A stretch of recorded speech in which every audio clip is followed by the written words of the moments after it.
All right, we'll go ahead and begin. I'm Hampton Stapleton. I'm the moderator for this session. I'm with Target Resources. Our first speaker for this session is Dan Kroll. Dan is a distinguished scientist and director of advanced technology at Hatch, where he has worked for 37 years.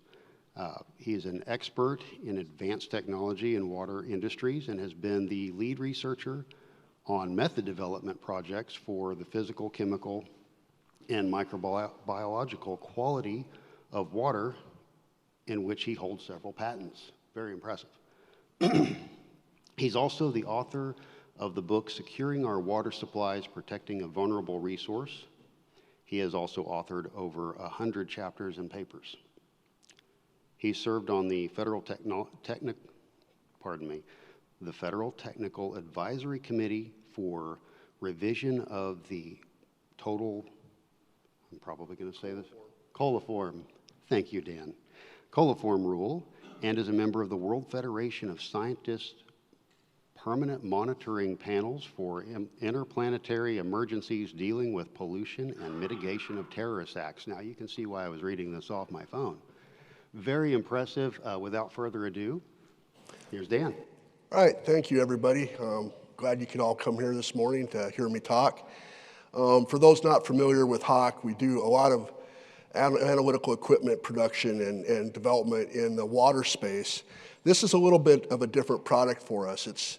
It does have some role to play in the water space, but it also has a lot of other applications that we're just really beginning to investigate.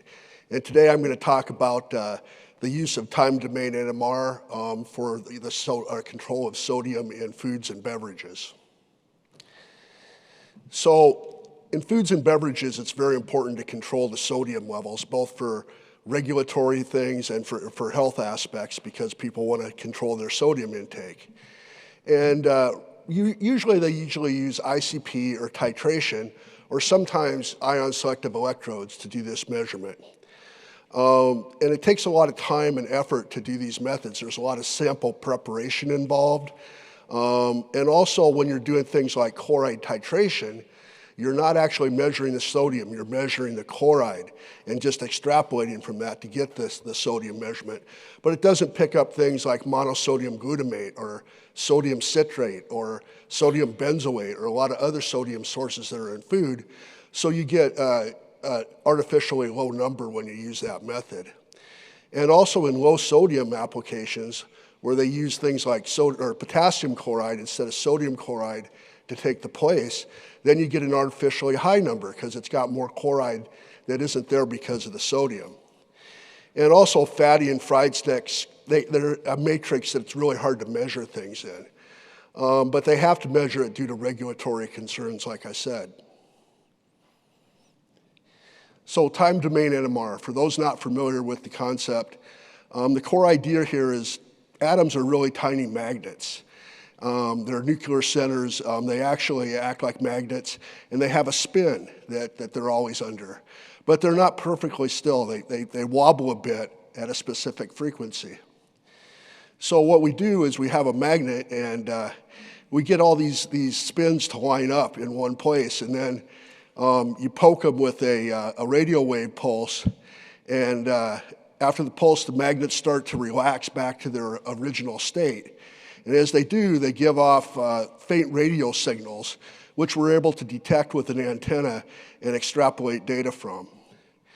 The raw echo signal, this is where time domain comes in. The detected signal is basically a wavy line that shows how the wobbling or magnetization decays over time. And because we're plotting the signal strength against time, not frequency, the raw data is like listening to an echo in a canyon. It starts out strong and then fades, with patterns revealing details about the environment.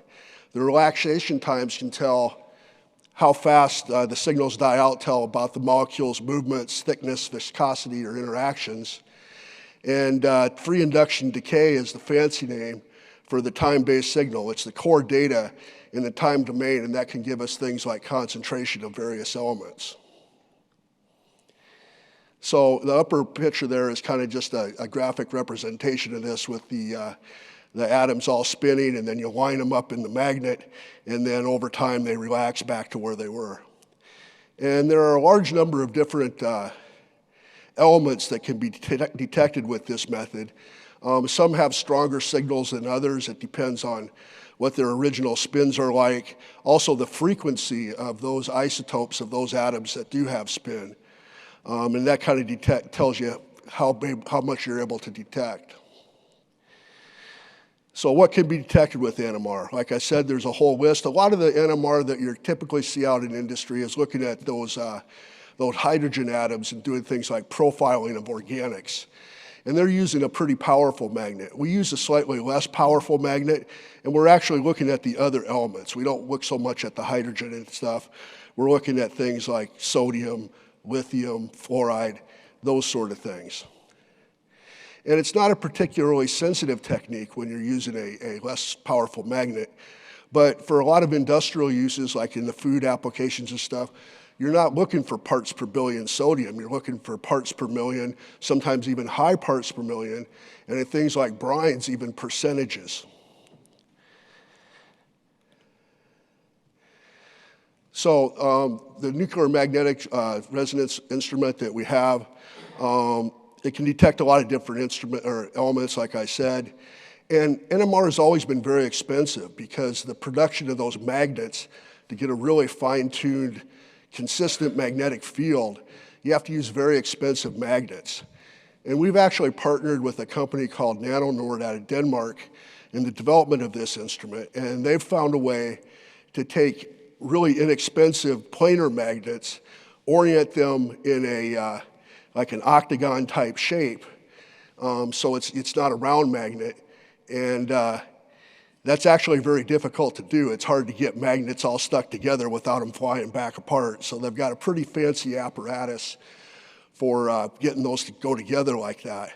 And then once they get those magnets in a circular type frame, then they're able to characterize the magnetic field. And they have a way to actually alter that field and make it more uniform. So they can take very inexpensive magnets and actually get a really good performance out of them. Now, that really allows us to bring the cost down on this. So instead of spending $30,000, $40,000 for your magnet, that's what the whole instrument costs. And NMR has a lot of advantages. It never actually interacts with the system. And so it makes that system very low maintenance. You don't have concerns about fouling sensors, plugging micro filters, things like that. And when turned to a specific frequency, it's insensitive to potential interferences, so it really doesn't matter what your matrix is. The only times that we have any problems is if the particular element you're looking at gets so concentrated that it begins to form crystals or interact with some of the other molecules that are to form minerals, then it will alter the spin. Now you can calibrate that out and do a different profile, but it does alter it a little bit. And its NMR is actually proportional to the square root of the measurement time. So it is a high level measurement, but if you measure longer, you can go down to lower levels. Say your method detection limit is 10, and you want to take it down to 5. Well, then instead of 1 minute, you'd need to measure 4 minutes. If you want to take it 2.5, then you'd have to measure 16 minutes. So you can go to lower levels, but there's a cutoff there where it becomes, impractical to get to super low levels. And overall, it's kind of like, if you think about it, it's kind of like an MRI in a hospital, but you're putting this product in there instead of the human body. The current food industry standard is really the sodium titrator. It has a lot of problems. Operating costs are high. Silver nitrate costs between 30 cents and $1 per test. And as everybody knows, silver and gold prices keep going up and up. You have to have skilled personnel. You end up with toxic waste that you have to dispose of because silver is considered a toxic waste. A lot of maintenance involved there. And you generally can't use it on the production floor because you can't bring those chemicals into where you're producing food. So you have to take your sample back to the lab to do the check. In NMR, the costs are much less. There's no reagents involved. Very little maintenance, just an occasional cleaning of the tubes. And you can put it out directly on the production floor so that you don't need a trained scientist to do it. The guy running the chip making machine can actually run the test and adjust his levels. So this is just a comparison with some of the conventional methods. There's advantages there versus the titration, the ICP, or the ISE methods. Time to results are much quicker. There are no reagents required. There's no glass involved with this. The tubes are actually Teflon tubes, so you don't have to worry about broken glass in your production area. The sample size is quite large in this, so you're getting a representative sample. If you ever think about a bag of potato chips and you got all that salt and stuff on the bottom, if you're just measuring one potato chip, you don't get that representative amount. And it's a direct measurement of the sodium, rather than like the titration and some of the other methods where you're actually measuring the chloride and just extrapolating the sodium. Doesn't really have any matrix sensitivity. It doesn't really matter what you're measuring it in. It can be either online or inline. There are versions that you can mix up your sample, put it in a tube, put it in. There's another way where you can actually pump it in with a peristaltic pump. And there's another version where there's actually a flow-through system there. Now, that's not the best for potato chips because you do have to do some sample preparation by grinding them up and mixing them with water. But if you're looking at things like ketchup, which is another big application, then you could actually flow it through the tube. And like I said, you can actually take it out on the factory floor. You're not regulated to a lab environment to get accurate results with this. This is another slide showing some of the benefits. There's a lot of flexibility there. We're talking about sodium today, but there are a number of elements that we profiled and are able to do. Fluoride, chloride, sodium, boron, bromide. Lithium is a big one. Very simple sample preparation and workflow, and minimizes, reduces errors, and your labor costs go down because you don't have to have a trained scientist running these. And it can also use those very complex matrices. So we've done work in a number of different food matrices.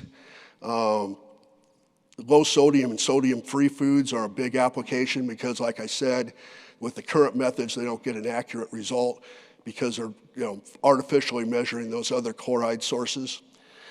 Processed and packaged foods like potato chips, frozen meals, ramen noodles, dairy products, cheese, buttermilk, cottage cheese. In these situations, we also have done some work measuring fat with this, so you get more than one result with a single test. Baked goods, bread, biscuits, pastries, cured and fermented foods like pickles and olives and sauerkraut, cured meats like salami, beverages, you got sports drinks, bottled water where they actually add sodium to get better taste, some alcoholic beverages where sodium levels are important, and infant and medical foods. So like I said, we've done a lot of work on this and vetted those applications for food with sodium for condiments like ketchup, mayonnaise, things like that. Broths like soup, vegetable drinks, salty snacks, meat and smoked fish products, cheese and dairy. Also been doing a lot of work on the pulp and paper side, measuring the sodium in the kraft pulping process. I'm actually going to give a paper about that in a couple weeks at a pulp and paper conference. It's very important for them to control what's going on there so they don't get crystallization out and stuff, and it's a very interesting application. Basically, any caustic application like chlor-alkali, clean-in-place applications, anywhere where you're using sodium hydroxide or other sodium-containing elements that you could look at. A lot of work on lithium brine mining, where they actually dehydrate the lithium brine and get it to precipitate out. Also doing some work in hard rock lithium mining, where they actually crush up the rocks and put it in there. It's kind of like a field assay, so they know which vein of ore to actually dig out. Doing some fluoride research on semicon fluoride etching. We're also looking at PFAS for drinking water and wastewater, which is our core applications. That's going to require significant concentration. But we have a way that we think we can do that quickly and easily. And then you can actually get to those lower levels that are of interest for those elements. And also doing work on nutrients like nitrate and potassium, also and phosphate for things like fertilizer and wastewater sludge. So this is some performance data for sodium in food products showing the linearity of the method. This is actually for a 10-minute measurement, so we're actually able to get down pretty low. A lot of times the food people just run a 1-minute measurement because they're looking at higher levels, and that's more than accurate. Shows pretty good linearity. Even down on the lower levels, we're getting good linearity with this particular test. Here's some data showing the method detection limit for sodium. This is also a 10-minute test, but like I said, most people are only running a 1-minute test. With this 10-minute test, 2.9 milligram per liter standard averaged measurement of 2.5 with a standard deviation of 1.31 milligrams per liter. And that gives an MDL of 3.92 milligrams per liter, which is more than adequate for almost all applications that we've looked at so far. The precision is also very good. This shows a measurement of 20 different samples with a concentration of 277 milligrams per liter, and the average was 270 with a standard deviation of 4.47 milligrams per liter. We also looked at a whole bunch of different foods. Correlations for the sodium measurements using the 23 sodium NMR, and correlated them with laboratory measurements by a number of different methods. And these graphs actually show the correlation between the different methods, which was very good across the board. One of the graphs shows expansion of the low level for crisps, and the correlation coefficients are typically better than 98%. And the 95% confidence intervals corresponds to a plus or minus 2 standard deviation are visualized with the gray lines. The observed absolute standard deviations for low and full range was 0.07, 0.03, and 0.07 again. Here we're looking at 70 different food products with the top panel showing correlation between NMR and the measurements. Once again, we have very good correlation here with even when the sodium content is less than 10%, we're still getting good correlation.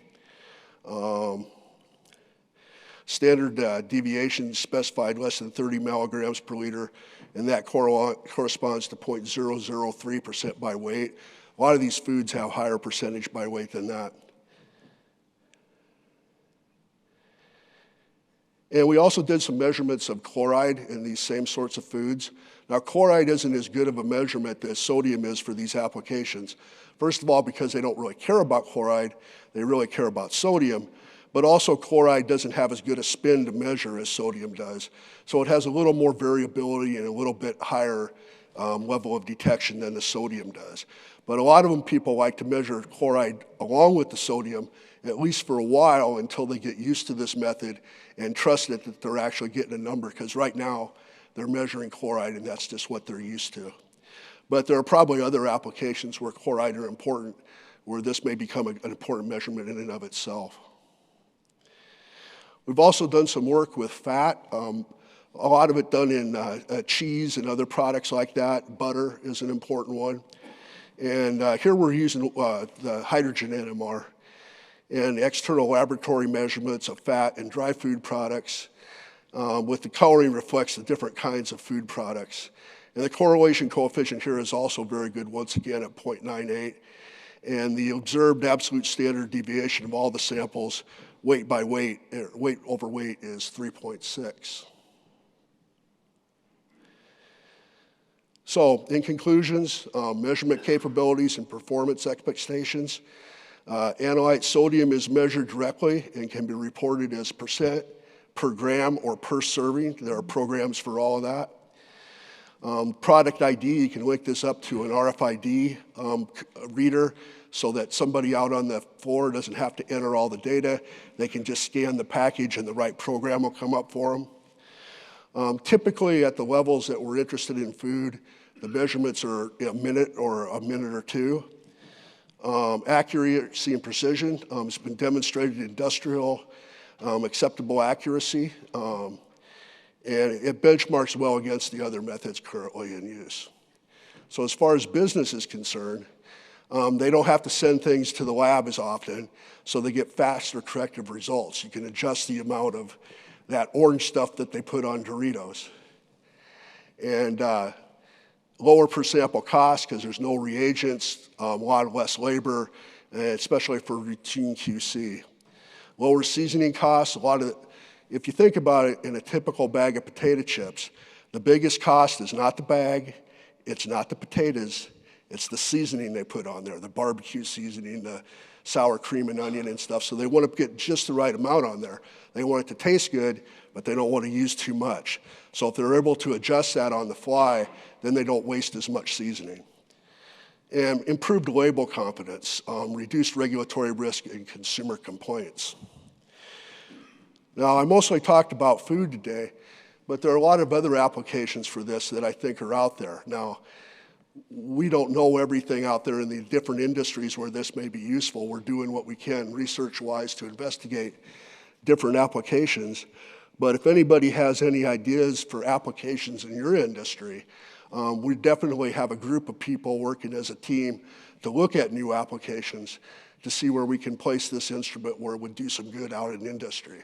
So if anybody has any ideas, feel free to come by and talk to us, and we'll maybe run some samples and see if we can get it to work for you. That's all I had. Thank you.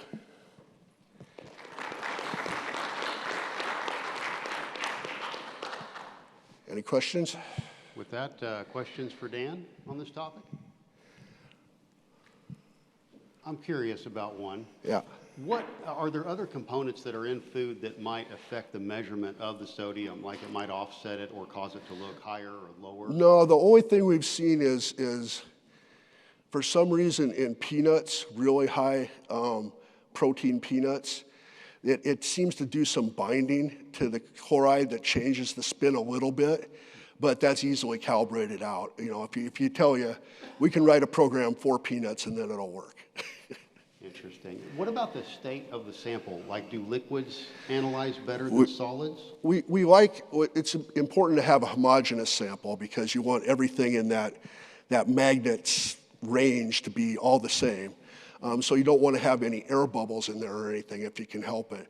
But it doesn't really matter if it's liquid, a slurry. Potato chips, of course, we do as a slurry. Ketchup is ketchup. We've also done things like hard rock for lithium mining, where we actually pulverize the rock, pack it into the tube, and then read it. That works fine. Things like cheese, we can either directly bore a core and put it in the tube, or sometimes we can actually put the cheese in a blender with a little bit of water, make a slurry, and pump it through. It just depends on what the best method is for your particular product or application. Interesting. All right. Any other questions? All right. All right. Thank you, everybody. Thank you, Dan. Our next speaker is Parul Varma. Did I say that correctly? Yes. Wonderful. Thank you. She is a senior account manager at ModCon Systems, specializing in process analyzers and automation solutions, based in Toronto, Canada. She brings extensive expertise in water technology, process treatment, and instrumentation sales across municipal and industrial markets. Her career includes leadership roles at, is it JUMO? Jumo? Jumo. Jumo Canada, Indris Hauser Canada, SPD Sales, and Effective Solutions. This part of her bio, I love this part of your bio, by the way. This is so fascinating. Outside of work, Parul is an accomplished Bollywood and Indian folk singer with multiple YouTube releases and actively volunteers to support underprivileged children in rural India. She holds a Bachelor of Electronics and Instrumentation and Control and a college diploma in Industrial Electronics. So, Thank you for the intro. Thank you.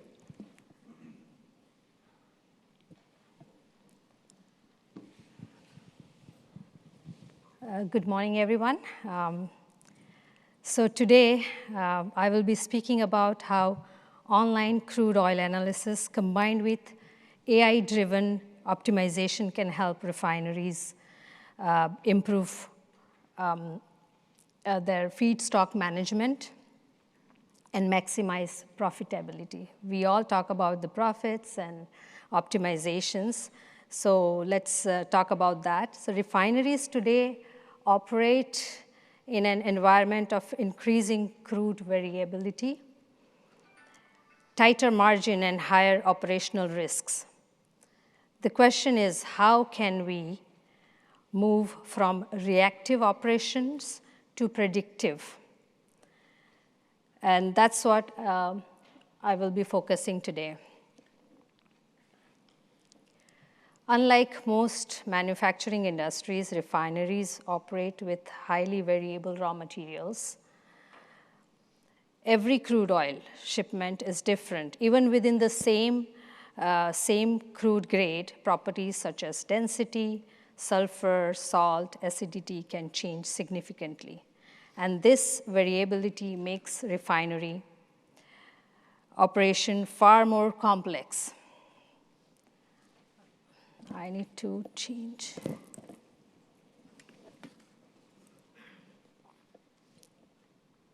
Okay. This is an important slide, so I didn't want to miss that. Yeah, it's going through. Yeah. Okay, so the first challenge is that every feedstock is different. The second one is the operational impact of this variability. When crude properties changes, it affects desalting efficiency, distillation, cut points, corrosion risk, and product quality. So what happens that the operator often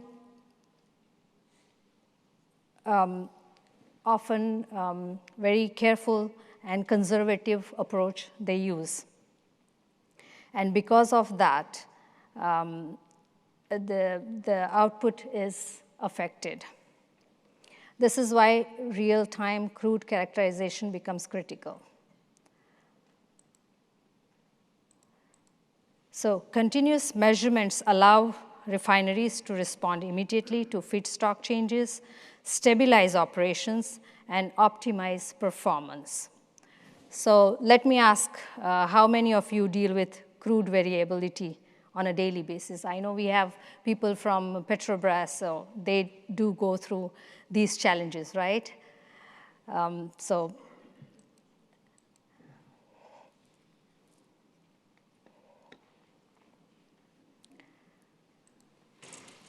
now we usually compare good crude versus poor crude. So when we compare these, the qualities, the difference is not just economic, it's operational. So higher salt content, for example, increases corrosion. Higher TN impacts metallurgy. Water content affects desalting process and also efficiency. So it's important to identify these risks. However, without continuous monitoring, continuous measurement, refineries often run conservatively, leaving behind a lot of potential margins. So it's really important to get the online measurements, correct data. Now this slide shows a simplified crude unit flow, starting from desalting, then atmospheric distillation, and downstream units. Okay. So now in this slide, you can see various processes involved in crude oil flow.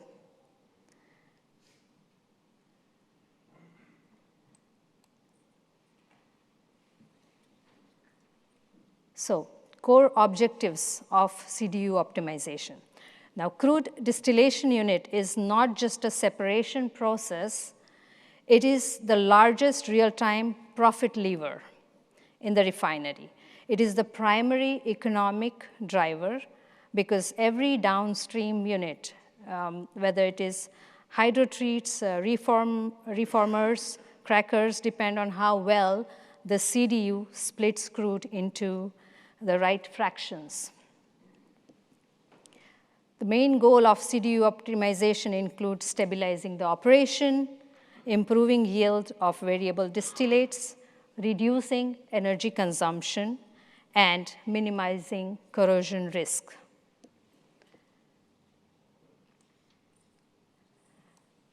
So continuous crude characterization enables refineries to meet all these making trade-offs, helps achieve all these goals together instead of compromising one over another.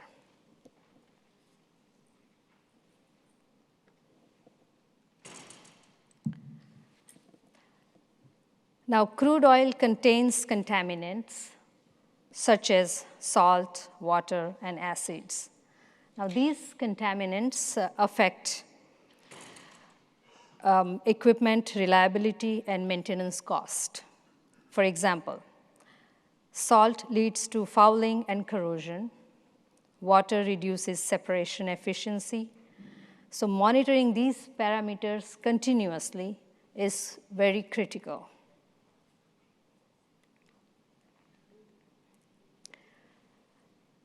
So crude oil contaminants, they impact efficiency. They also affect downstream product quality. The earlier you detect them, better you can control the process conditions. So it's very important to find out these contaminants. And for that, we have some analyzers to help get that data. So this MOD 4100S, it is online salt analyzer, measures salt concentration continuously using an ASTM-based electrometric method. This allows operators to optimize desalting, reduce chemical usage, minimize corrosion, and improve reliability. Instead of periodic lab sampling, you get continuous insight, which is very important for any process. The next analyzer is multi-parameter MOD 4140. So this provides simultaneous measurements such as API gravity, density, water content, total acid number, distillation curve parameters. So these measurements help reduce crude switching instability and improve distillate yield. Because it's reagent-free, this is important, that this is reagent-free, and because of that, the maintenance requirement is very minimal.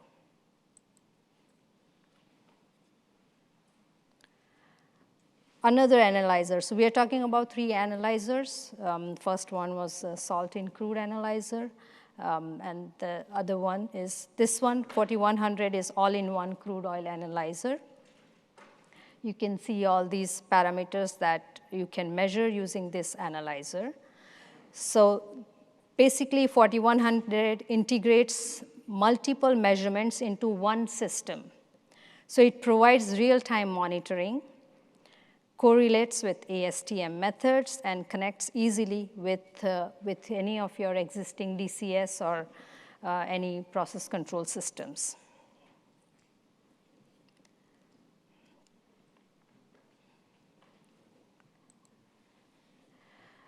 Now you have the reliable data. So once you have the reliable data, AI becomes the central nervous system. It continuously analyzes the feedstock properties, predicts performance, and recommends optimal operating conditions. And this is where the real value comes, moving from measurement to optimization. So with using all those analyzers, we are getting a reliable data all the time, and with our AI-driven system, we optimize a complete process.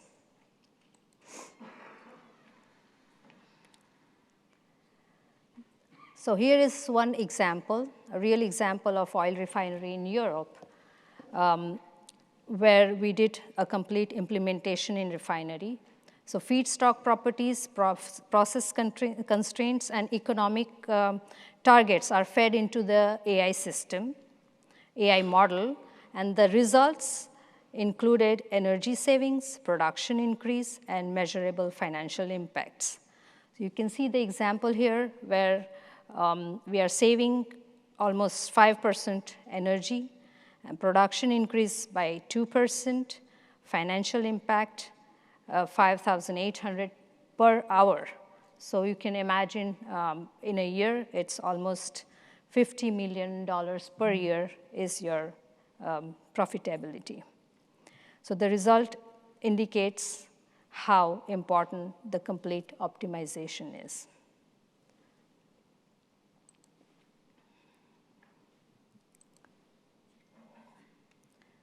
So with better data and AI optimizations, refineries can transform operations. Instead of reacting to crude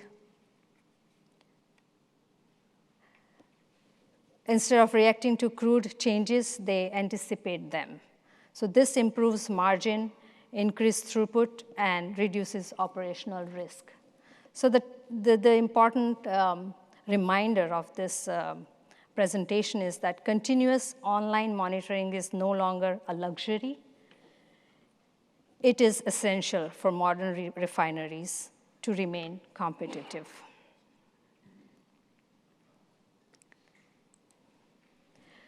So to summarize, online crude oil analysis combined with AI-driven optimization enables better decision, improved efficiency, and strong ROI. So thank you all for your attention, and I would be happy to discuss if you have any specific application or requirement that you would like to discuss. We have a booth, you can come over and we can discuss further, or if you have any quick question right now, we can do that. Does anybody have any questions for Parul? Yes, sir. Yes, on the crude side, how do you take care of the overwhelming water information on NIR?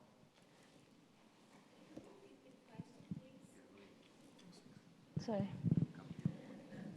I would like to request my colleague Greg also to join me here, because he has real good experience on these analyzers and AI. Yes, it seems like the information is driven by near-infrared. My question about crude analysis is how do you handle overwhelming water interference to predict the other properties?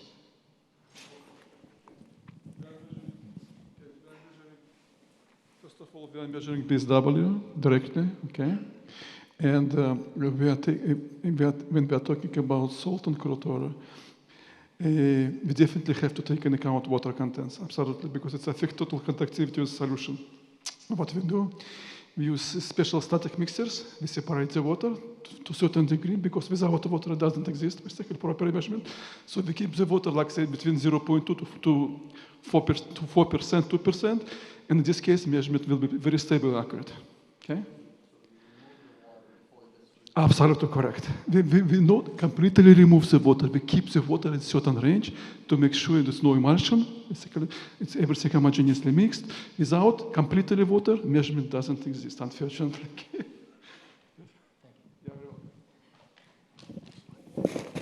Thank you, Greg. Thank you for the question. Any other questions? One way over here. Hang on just a second.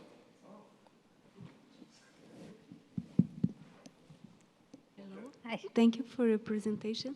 Thank you. How do you handle with the calibration for the salt measurement by the conductive method? because you have different maybe I can figure out that you calibrate considering a specific ratio of sodium, calcium, and magnesium, the crude oil, but sometimes in a refinery we have different proportions of those metals, and so how do you handle with the calibration? The calibration process, okay. Yeah, good. Can I take Greg, over? please. Okay. Yeah. First of all, it's a very good question. Thank you very much. So what we do, first of all, it's analyzer calibrated based on ASTM standard, meaning it's conductivity measurement with at least 16 points of linearization. It's one thing. When it comes to reality, you have different contents in the stream. Yes, what we have to do, if you have some metals, for example, we have to compensate for metals. What we do, we are just matching ULAB. It doesn't matter if you calibrate based on the primary standards, still we have to do offset adjustment based on your real application or correlate. For example, in some applications, we have to proceed with water compensation, or in some applications, we have to proceed with heavy metal compensation. It's all about compensation. We have built-in features that will be able to compensate for certain property of your specific crude oil, okay? And my understanding, even if crude oil is not changing, like from feedstock is not changing, even you have continuous the same source of the crude, still optimization for all these parameters significantly will be improved, all accuracy and reliability of the measurement, okay? It's all about correlations. Okay, thank you very much, very good question. Yes.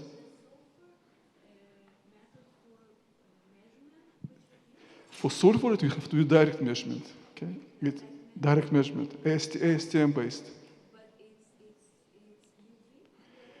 No, it depends. It's different strategies available. Okay, we will talk when we will come to the booth, we will talk about this measurement, okay? Different method is available for this one, but ASTM based method, okay? It's not NIR, okay? Thank you, Greg. Thank you, everyone, for your time. And as we mentioned, we can stop by to our booth and we can discuss further. Good? Any other questions? Great. Thank you, everyone. Thank you for your time. Thank you.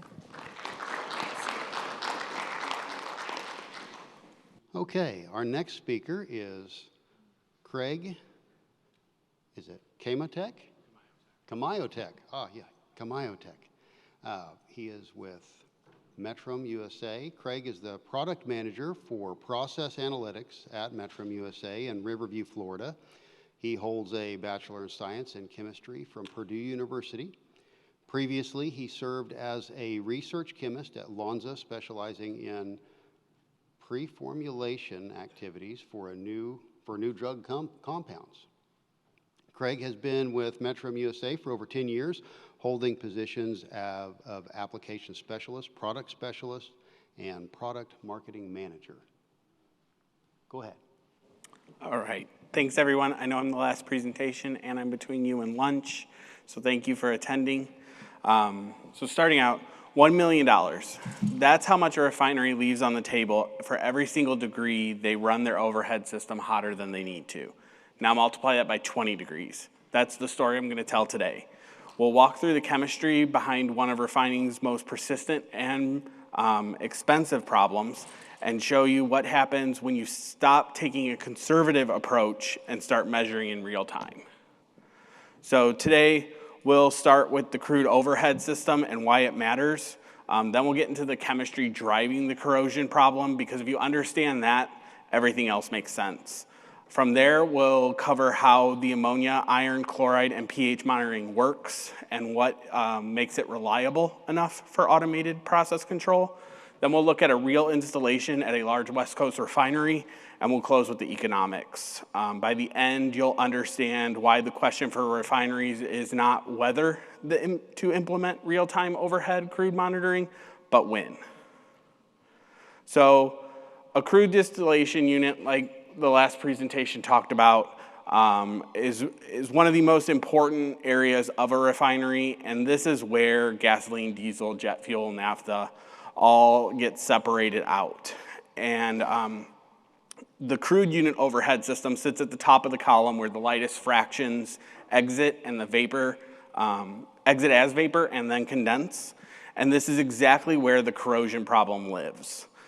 Crude oil contains chloride salts, and then during desalting and distillation, those salts hydrolyze into HCl gas.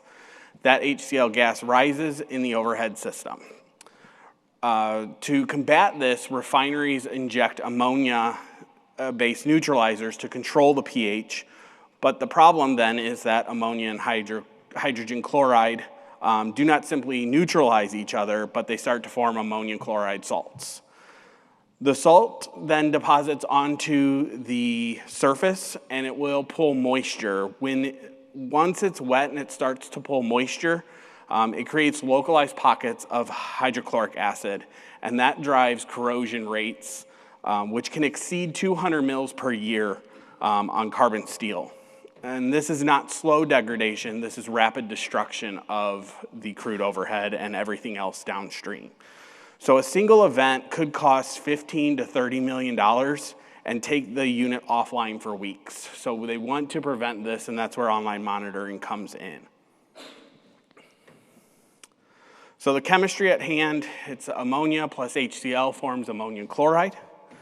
At high temperatures, the equilibrium favors the gases, so they'll stay as separate compounds. And then as the temperature drops, that equilibrium shifts towards the solid salt. The critical thing to understand is that the salt is not a fixed number, and it depends on the partial pressure of both gases. What we're looking at in the graph, let's see, nope, is there a laser on this? Well, what we're looking at the graph, you see that salt delta T. So the temperature at which the transition happens is called the salt point or the ionic dew point. So higher concentrations push the salt point up, lower concentrations push the salt point down. The curve shows that boundary, and when you're above the curve, you're safe. When you're above that green curve, you've got ammonia and HCl as two separate species. When you fall below it, that's when the salt starts to form.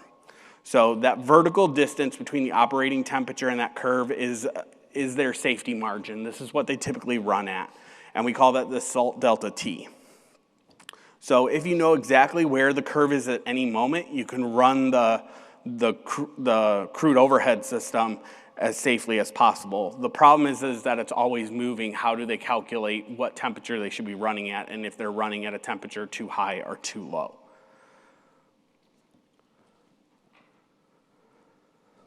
Yeah, and that's what we're looking at here, is that salt delta T. So what do refineries do when they cannot see the salt point continuously? They take a conservative approach. Industry practice is to maintain overhead temperatures at least 25 degrees above the calculated salt point temperature based on their crude and the temperature they're running at. This buffer provides protection, but it also is a point of uncertainty. So if a refinery is running at 40 degrees Fahrenheit above, and the margin in the 25 degrees Fahrenheit margin would be sufficient, they are losing money with every barrel they produce. And without continuous monitoring, they really have no way to know how large that actual margin needs to be. So they implement this 15 to 25 degree Fahrenheit safety, but at $1 million per year, per degree per year, that is the measurable cost of not knowing. So the answer is continuous online monitoring. But measurement type matters here. Measurement methodology matters here a lot because the overhead accumulator water is not a clean matrix. It contains dissolved hydrocarbons, emulsified oils, suspended solids, and then the salts. So there's really two ways you can do ammonia. That's ISE and then photometric methods. We steered away from the ISE measurement because if you start to get these oils in there, it will coat the membrane and then you won't get that flow between the sample and the membrane, and you'll have all sorts of issues, and then the measurement will drift, operators will lose confidence, and once they lose confidence, they stop using it. So we decided to go with the photometric method. to monitor this, and I'll explain the photometric method a little bit more and some of the approach we took here to make sure that the photometric method always works well. So for ammonia, this analyzer was designed to measure both ammonia and iron. So for ammonia, we used the Berthollet method. This uses the reaction between ammonia and hypochlorite and phenol in the presence of nitroprusside to form a blue complex.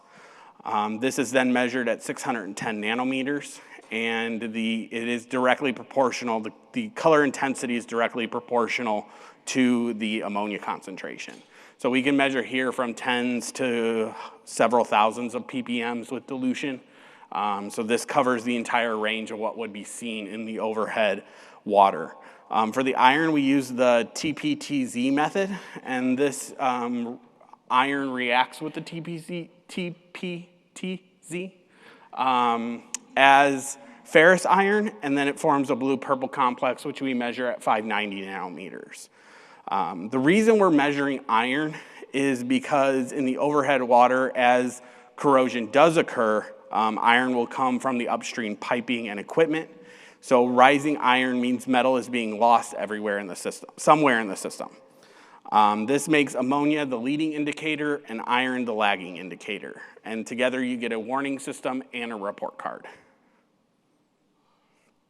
So one step we took to ensure that the analyzer was robust enough to run in the system and always work and always be effective in the measurement is we integrated a density meter. And you can see that in the top left portion of the picture of the analyzer. So what this does is the sample comes in and it goes to the density meter first, and the density meter then goes to waste. And this ensures that we don't send sample to the analyzer unless we know it's in the water phase, unless everything's in the water phase, because you will get oil-rich samples, and we don't want those going into the photometer because then that oil gets in there, it causes a whole bunch of issues. Someone has to come clean it. These are in C1, D2 areas. We don't want people in there. So this measures the density of that sample first and decides, is it safe to send to the photometer or is it not? One other thing we do with the analyzer is reagent blanking. So hypochlorite in the Berthollet method reagent will degrade over time due to time, temperature, and light. So what we want to do is periodically blank the reagent without sample present. This applies a correction factor, and then accuracy is maintained. So as that hypochlorite degrades, we're monitoring it and being able to constantly correct for that, so that way we're always giving accurate results. So the analyzer is Class 1 Division 2 certified. It is IP66 rated, so this is an outdoor installation, no climate control enclosure required. And then utilities are minimal. It's the things you'd expect for any online analyzer: instrument air, electrical power, waste. And then the instrument air maintains the positive cabinet pressure to achieve the C1, D2 regulation. But in this environment, it also prevents any corrosive gas from getting into the analyzer and causing issues, so it kind of doubles 2 ways. And then the communication out is standard 4 to 20 milliamp signal, or we can do Modbus. And then most systems operate 30 days or more between reagent changes, and there are reagent sensors to tell when it's low. So we've got some self-diagnostics in there. And the goal is that the analyzer operates so that way the team can trust it without actually having to babysit it. And that's so far what we've seen in our case study, which I will get into now. So the West Coast Refinery where we did this operates 2 crude distillation units. And they're using 2 different crude sources at these, so each crude unit has its own profile. So we need 2 separate ways of monitoring this to detect the salt point temperature at both crude units and make sure they're running well. So before they did online monitoring, the operations team relied on grab sampling and ammonia comparator. The operator basically holds a sample tube that they've done the reaction in, the Nestler reaction, and then visually matches the color against the reference standard. So when it's all the way on the left in clear, you've got very little ammonia, and then as it goes to the right, your ammonia concentration is increasing. But this depends a lot on the operator's eyes, the quality of the lighting, and whether the ammonia level has shifted. We all know ammonia is volatile. As it's pulled from the sample line and brought to the lab to be analyzed, how long it sits, ammonia could escape, so your ammonia levels could be lower when you do this. And then any result you get from this, the system's already moved on from and may not be at the same point where you did that sampling.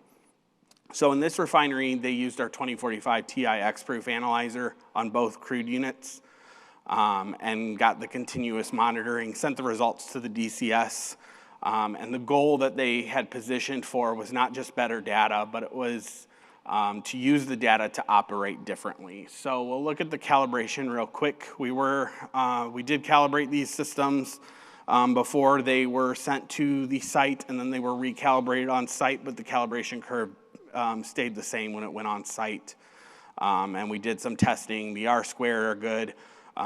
We ran replicate runs overnight using their sample with less than a 3% RSD on these. So the method tracked and we were able to calibrate. So now they started to run the analyzer versus the grab sampling data. So the blue trace is the continuous online monitoring. The red squares are the laboratory samples done with that ammonia comparator, and then they were plotted here. When grab samples were taken, the analyzer and the lab closely agreed, so measurement accuracy was confirmed. But if you look at the right-hand side of the graph, you will see there's this long period where no grab sample was taken. And you start to see that the ammonia is rising over that time. That's a day and a half that the ammonia was rising, but they weren't getting any grab samples previously. So this could start to cause issues and could start to cause over-treatment of the system. So it's something you would never know. And now with the automation, they're starting to be able to see how that ammonia could potentially be rising. This now, with the data flowing into the DCS, the refinery had something they had never had before, but a live picture of the overhead chemistry on both units. They get 4 measurements in at different frequencies, so they're getting pH, which you can see is the purple trace. They get chloride, which is the yellow trace, and then the ammonia and iron, which are blue and cyan. So when the pH drops, operators watch the ammonia response play out in real time. When the chloride shifts after a crude change, salt formation risk is immediately quantifiable. The refinery implemented automated neutralization dosing based on the continuous pH and ammonia measurements. So this really helped to even improve their chemical costs because they were able to lower them because they were getting a lot better accurate data. So today, both crude units run with fully automated neutralization dosing, maintaining optimal overhead crude through crude slate changes and process variabilities. So this is showing the setup of how they installed the analyzer. It looks a little bit different than the one I showed a little bit earlier. That's our newer analyzer that came out this year, this year. So with the data they have so far collected, they have been able to drop both crude units 20 degrees each in their overhead operating temperature. They reduce the ammonia injection, lowering chemical cost, and reduce the risk of corrosion from overtreatment. The overhead unit no longer operates under uncertainty, and chemistry changes are visible in minutes instead of hours like they were previously running. So what does this bring to the refinery? Industry experience puts the value of each degree of overhead temperature reduction at approximately $1 million per year. This refinery achieved a 40-degree reduction between the two. So that's roughly $40 million in potential revenue from temperature optimization alone. We're not even talking the chemical cost yet. Beyond that, like I said, reduced chemical costs, fewer corrosion events, and a meaningful lower probability of an unplanned outage. So a single a single avoided retubing incident saves 15 to 30 million and keeps the unit online. So the economic case is not even close on this. So in conclusion, the crude unit overhead system prevents a fundamental tension that every refinery navigates every single day. You run hot, you prevent the salt formation, but you sacrifice product recovery and waste energy. You run cool, you maximize economic performance, but now you risk the consequence of uncontrolled corrosion. Continuous online monitoring transforms overhead corrosion control from a reactive conservative practice into a proactive data-driven operation. The technology is field proven, the measurement is reliable, and the economic case is clear. The question is not whether to pursue real-time overhead monitoring.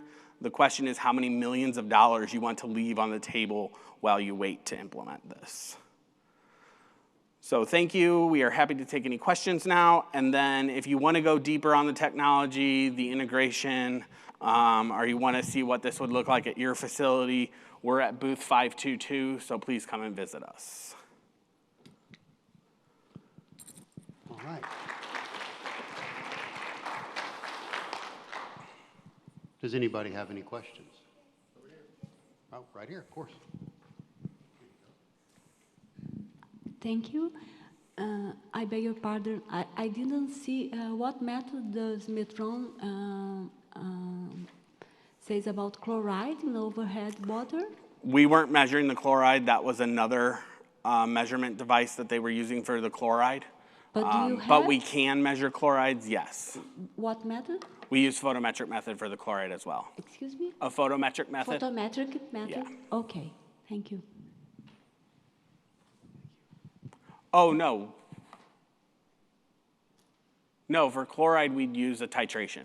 Yeah, titration, yes. We use silver nitrate titration. Any other questions? Excellent. Thank you so much for your presentation.